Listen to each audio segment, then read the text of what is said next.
mag-usapan tayo, Diego. Walang magsasalita. 20 years akong nanahimik, ma'am. Ibang bayad to. Nang makita ni Moises sila Justine ay agad niyang sinuntok si Tyrone nang pigilan siya ng binatang tumakas. Agad namang hinabol nila Justine kasama ng mga bodyguards niya habang duguan ang ulo ni Tyrone na nakahandusay sa sahig. Nang nasa highway na si Moises ay may motor na muntik nang makabangga sa kanya kaya na-outbalance yung rider. Kaya agad kinuha ng binata yung motor at agad itong sumibat na mas lalong hindi na siya nahabol pa nila Justine kaya desperado ang binata na sinigawan niya yung mga guards niya na ang bagal-bagal nilang tumakbo. Agad namang bumalik sila Justine sa bahay nila Tyrone kung saan nilalapatan nila ng first aid ang binata dahil sa sugat sa ulo niya. Agad tinawagan ni Justine si Rafael upang ipaalam ang nangyari at ang muling pagkatakas na naman ni Moises. Habang nangkunin na Aling Yoli yung bayad nila Candy ay saktong nakita niya si Calvin kung saan sinaad niyang butit nakalaya na ang binata. Sabay sinisipa niya si Moises na sinabihan pa niyang salbahe ang binata dahil dinamay siya sa trouble at iniwan pa siya sa ere pero hindi na umimik pa ang mag-ina. Nang makaalis na si Aling Yoli ay sinaad ni Candy sa anak niya na sigurado siyang ayaw ni Moises na mapahamak siya lalo na ang makulong ito dahil para na silang magkapatid. Sabay sinaad niyang buti na lang may tumulong sa kanya para makalabas si Kelvin sa kulungan.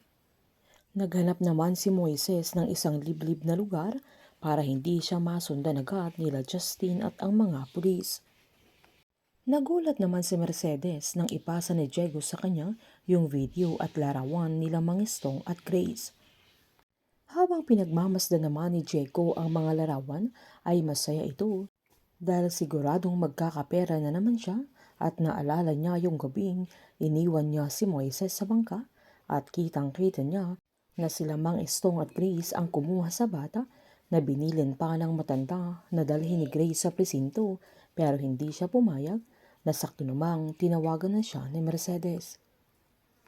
Agad niyang tinanong kung bakit pinadala ni Diego ang mga litrato na agad naman niyang pinaliwanag na si Ernesto Malonzo ang tatay ni Moises na agad namang sinaad ni Mercedes na alam niya ang bagay na yun kaya tinanong niya ang dahilan kung bakit pa pinadala sa kanya kung tungkol din sa kaso ni Roland kung bakit niya ito ginawa.